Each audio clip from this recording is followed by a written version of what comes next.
Welcome to Shukla study point. आप सभी का स्वागत है आपके अपने YouTube channel Shukla study point में। मैं शिवम शुक्ला आप सभी दोस्तों का हार्दिक स्वागत करता हूं। रात के 8 बज चुके हैं और मैं आप लोगों के समक्ष लाइव प्रस्तुत हूं मेरे प्यारे दोस्तों डेली की तरह। आज की वीडियो के अंतर्गत हम चैप्टर 13 के बारे में बात करेंगे, हिंदी साहित्य का। और चैप्टर 13 का जो एक प्रकार से बात करें तो ये पहला वीडियो होगा जिसमें हम निराला जी के बारे में चर्चा करेंगे। कौन सी निराला भाई? तो सूर्यकांत त्रिपाठी निराला जी की बात कर रहा हूँ, जिसका नाम आपकी जुबान पर ही रटा होता है। छायावाद में ब्रह्मा विष्णु महेश, ये 3 नाम बड़े फेमस हैं। प्रसाद पंत निराला, तो प्रसाद को क्या कहा जाता है? छायावाद का ब्रह्मा। और पंत को क्या कहा जाता है? जो है विष्णु कहा जाता है। और निराला को क्या कहा जाता है? शंकर कहा जाता है। ध्यान रखेंगे। तो छायावाद के शंकर के बारे में हम चर्चा करने जा रहे हैं। छायावाद की दुर्गा किसको कहा जाता है? तो महादेवी वर्मा जी को कहा जाता है। छायावाद के बृहत्त्रयी कवियों में शामिल है निराला जी। तो प्रसाद पंत निराला छायावादी बृहत्त्रयी कवि हैं। ठीक है, ध्यान है। वैसे हिंदी साहित्य के बृहत्त्रयी कवि छायावादी बृहत्त्रयी कवि हैं।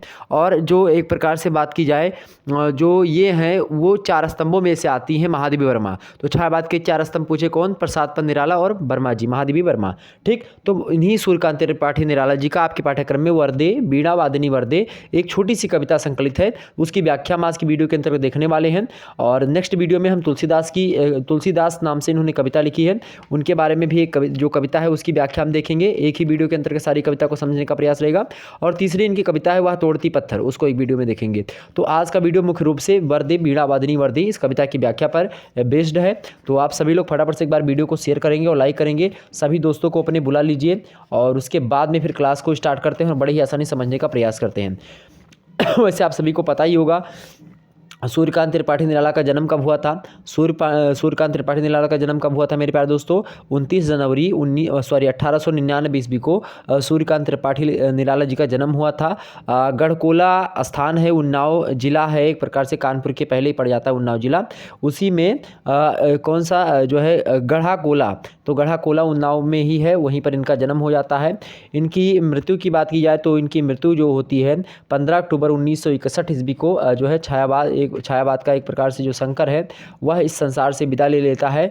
तो यहाँ पर इतनी चीज़ें आपकी क्लियर हो गई। तो निराला जी के बारे में हमने ये चीज़ें आपको बता दी। तो निराला जी और तुलसीदास जो आपके में कविता है वो उसका प्रकाशन कब हुआ है? तो उसका प्रकाशन जो हुआ है मेरे प्यारे दोस्तों 1938 ईस्वी में आकर के हुआ। तो यहाँ सबसे प्रश्न एग्जाम से पूछे जाते रहे, तो इसलिए हमने यहाँ पर ये चीज़ें आपको बता दी।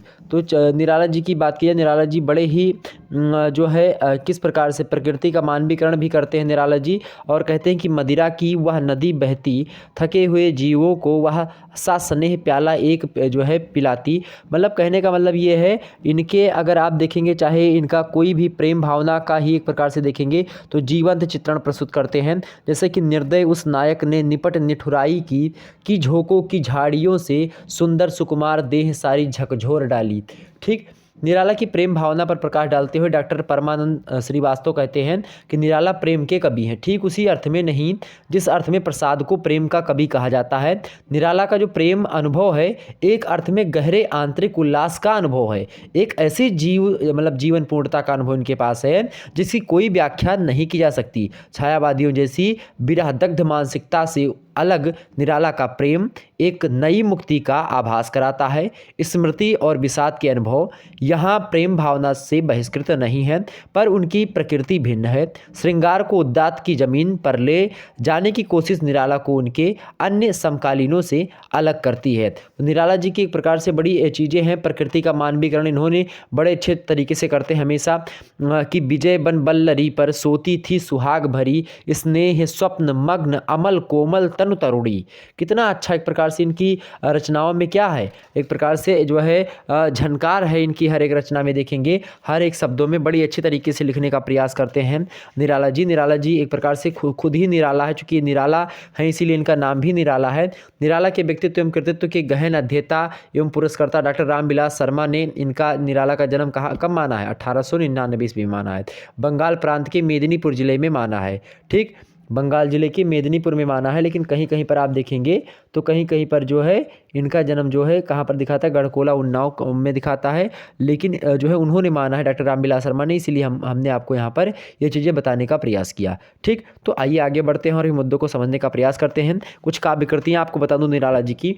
निराला जी की जो है दो काव्य संग्रह जो है अनामिका नाम से प्रकाशित होते हैं। पहली बात की जाए तो निराला जी की अनामिका जो काव्य संग्रह है, इस दो प्रकाशन होता है इस नाम से। एक जो होता है, एक प्रकाशन होता है आपका 1923 ईस्वी में, और दूसरा प्रकाशन होता है 1938 ईस्वी में। पहले मतलब पहले में निराला जी की जो है प्रारंभिक रचनाएं संकलित हैं जो अनामिका नाम से संग्रहित है, जो है काव्य संग्रह। और दूसरे में मतलब हिंदी क्षेत्र में अनामिका का पदार्पण सर्वथा नई शैली के साथ हुआ है। जूही की कली, पंचवटी प्रसंग और तुम और मैं जैसी महत्वपूर्ण रचनाएं इसमें स्थान पा सकी हैं। तो जूही की कली ही एक प्रकार से जो है छायावाद की रचना मानी जा सकती है शुरुआती। और परिमल इसके बाद में आता है, इनकी रचना है परिमल। और परिमल में अनामिका की अनेक रचनाओं को भी स्थान मिला है।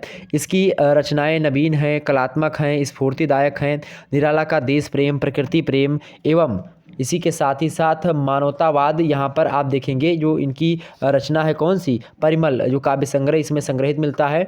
यहाँ प्रेम और सौंदर्य के कवि जो है बन गए हैं कौन, निराला जी। और साथ ही साथ यहाँ उनकी संध्या सुंदरी, यमुना के प्रति, जागो फिर एक बार, विधवा, भिक्षुक, वह तोड़ती पत्थर जैसी कविताएं जो है इसी में संकलित हैं। किसमें, परिमल में। जो भिक्षुक कविता है आपने बचपन में पढ़ी होगी कि वह आता, दो टूक कलेजे का करता पछताता, पथ पर पेट पीठ दो मिलकर चल रहा, एक लकुटिया टेक मुट्ठी भर दाने को, भूख मिटाने को, मुंह फटी पुरानी झोली का फैलाता, वह आता दो टूक कलेजे का करता पछताता, पथ पर जाता, पेट पीठ दोनों मिलकर चल रहा, एक लकुटिया टेक। इस प्रकार से कुछ थी कि जब भूख से सूख ओठ जब जाते, दाता भाग्य विधाता से क्या पाते, घूट आंसुओं के पीकर रह जाते। इस प्रकार से निराला जी ने लिखा कौन सी भिक्षुक कविता है, बड़ी फेमस है।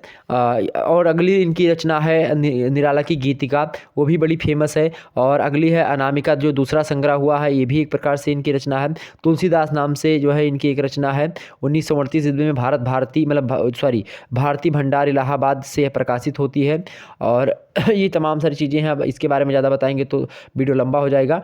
और इनकी रचना एक कुकुरमुत्ता है। कुकुरमुत्ता जो है निराला की सर्वश्रेष्ठ व्यंग्य रचना है। कुकुरमुत्ता स्वयं शोषित वर्ग का प्रतिनिधित्व करता है और गुलाब जो होता है पूंजीपति वर्ग का प्रतिनिधित्व करता है। गुलाब के सामने कुकुरमुत्ता का तनकर खड़ा होना निचले तबके की नई चेतना का सूचक यहाँ पर देता है। इसका प्रकाशन काव्य क्षेत्र में एक नए प्रयोग का संकेत है। इसमें अंग्रेजी उर्दू के शब्दों तथा मुहावरों का भरपूर प्रयोग किया गया है। शुरुआत में है कि अबे सुन बे गुलाब, इस प्रकार से शुरुआत होती है कविता की। बड़ी फेमस कविता है कुकुरमुत्ता। और अणिमा अगली रचना इनकी है। इसका प्रकाशन 1943 ईस्वी में होता है। ये भी जो है व्यंग्य की अपेक्षाकृत शांत है, मतलब उपालंभ या फिर व्यंग्य की अपेक्षाकृत शांत रचना इसको कह सकते हैं। गीतों में संसार के लिए संदेश, आत्मनिवेदन एवं महापुरुषों का जो है स्तवन अनुध्याय मिलता है इन रचनाओं में। और अगली रचना है अप्सरा, ये भी फेमस रचना है। बेला, अप्सरा, नए पत्ते, अर्चना, आराधना, ये तमाम सारी रचनाएं इनकी जो है हमारे सामने आती हैं। अब बिना समय गंवाए हुए हम वर्दे बीड़ावादिनी वर्दे कविता की व्याख्या को समझ लेते हैं। आइए बात करते हैं मेरे प्यारे दोस्तों इस कविता की व्याख्या के बारे में। वर्दे बीड़ावादिनी वर्दे, यहाँ पर बीड़ावादिनी किसको कहा जाता है, सरस्वती माता को। तो आपको सबसे पहले ये समझना है कि इन रचनाओं में सरस्वती माता की वंदना की है किसने, जो है सूर्यकांत त्रिपाठी निराला जी ने क्या करी है, इसकी जो है वंदना करी। किसकी वंदना करी भाई, किसकी वंदना करी है, तो इन्होंने वंदना किसकी करी है भाई, तो वंदना करी है माता सरस्वती जी की। किसकी, माता सरस्वती की वंदना करी है और बड़े ही अच्छे तरीके से करी है। इसको समझने का प्रयास करते हैं।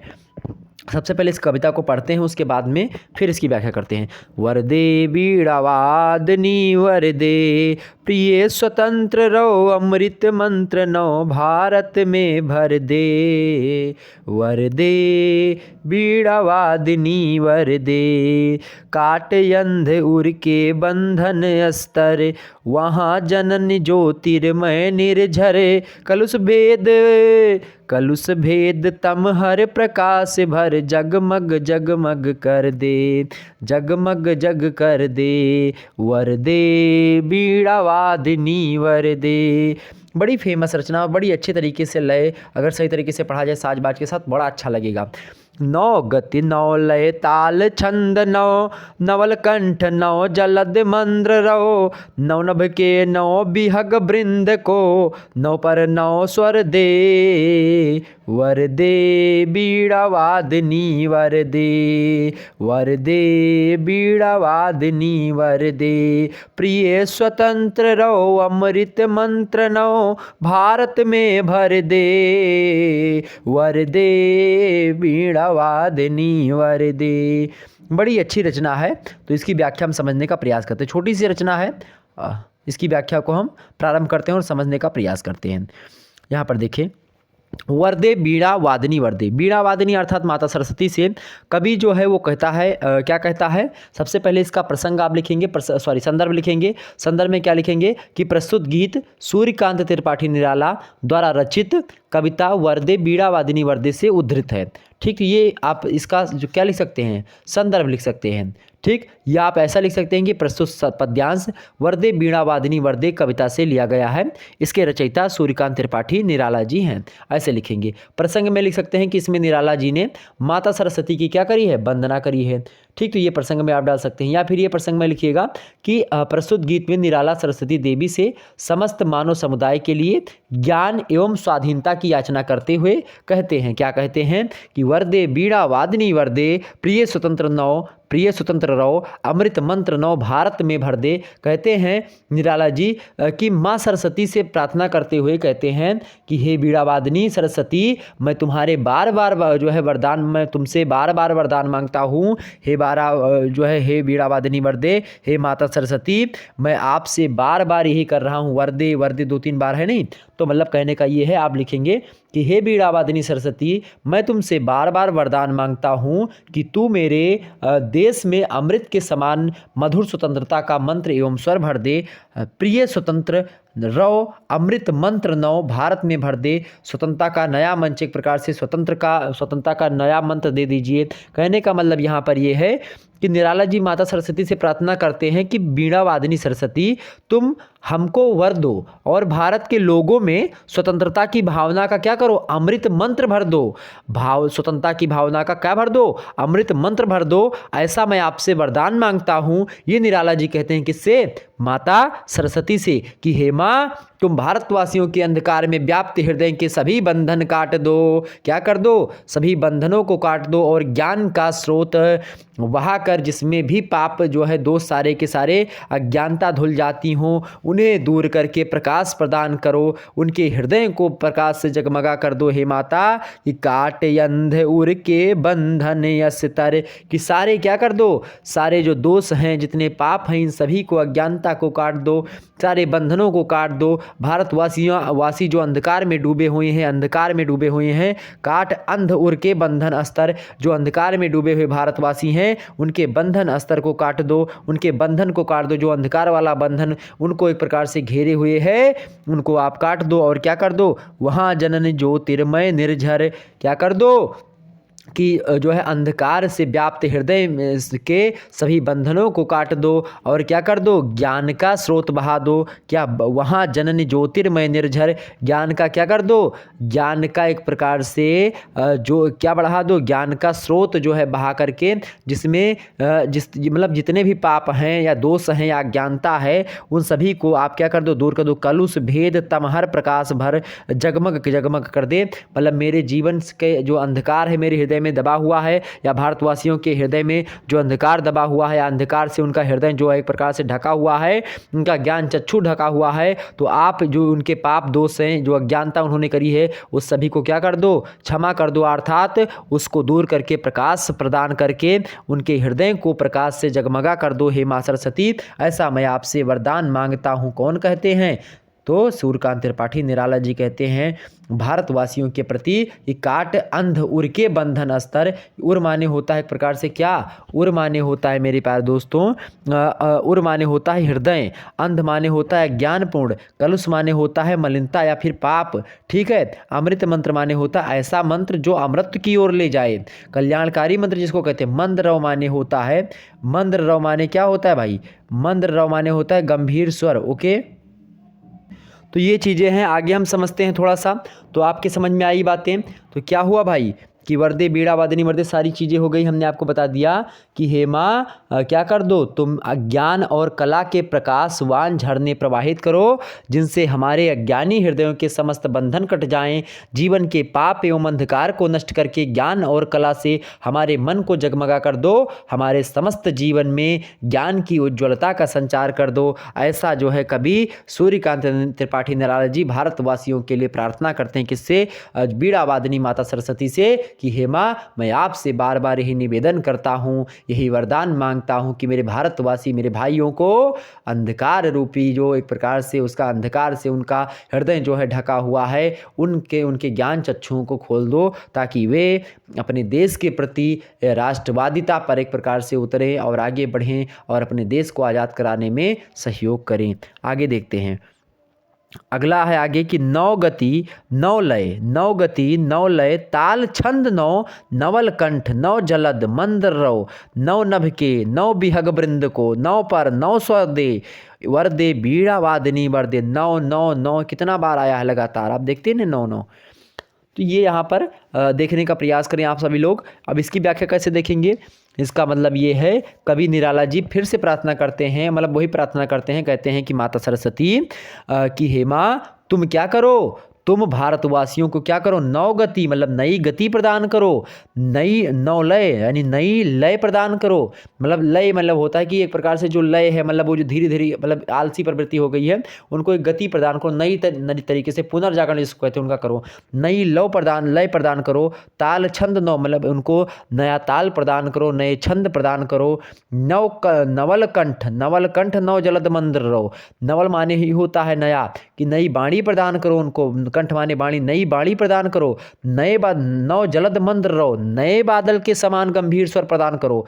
मंद्र रहो मतलब कि स्वर प्रदान करो, गंभीर स्वर प्रदान करो, किसके समान, नए बादल के समान, नए बादल के समान गंभीर स्वर प्रदान करो। हे माता सरस्वती, मैं आपसे बार बार यही निवेदन करता हूँ कि नौ पर नौ स्वर दे, क्या, नौ नभ के नौ, बिहग बृंद को नौ पर नौ स्वर दे। कहती हैं माता, वो कहते हैं कौन, सूर्यकांत त्रिपाठी निराला जी माता सरस्वती से कि तुम क्या करो माता जी, नौ नभ के नौ बिहग बृंद को, अर्थात तुम नए आकाश में विचरण करने वाले नए नए पंक्षियों के समूहों को, नौ बिहग बृंद को नौ पर नौ स्वर दे। कि हे माता, जो आकाश में चलने वाले प्राणी हैं, आकाश में उड़ने वाले जो पशु पंक्षी हैं, मतलब पशु तो नहीं उड़ता, जो पंछी उड़ते हैं आकाश में, उनके समूहों को नित्य नित्य क्या करो, नए नए स्वर प्रदान करो। हे माता, आप ऐसा हमें वर दो। हे माँ सरस्वती, वर दे बीड़ा वादनी वर दे।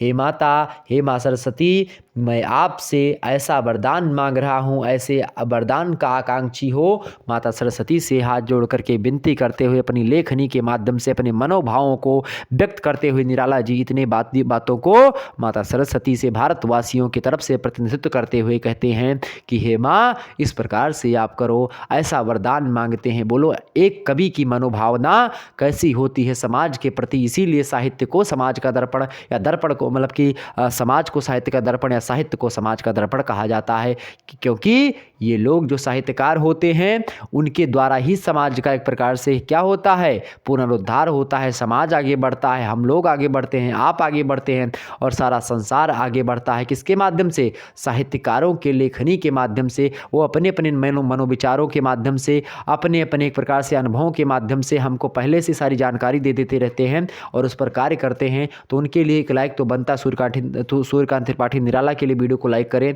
और वीडियो को शेयर करें मेरे पास सभी दोस्तों के पास, ताकि सभी लोगों को उनकी ये तमाम सारी बातें पता चले, जो कि एक प्रकार से आप सभी लोगों को शायद ना पता हो। लेकिन जो है, अब इन कविता की व्याख्या अगर आप इतने सही तरीके से नहीं जान पाते, तो क्या अब इतना पढ़ते तो हो सकता है उतने सही तरीके से आपको ना पता होती। तो यहाँ पर इतनी चीज़ें हो गई क्लियर। अब हम आगे बढ़ेंगे।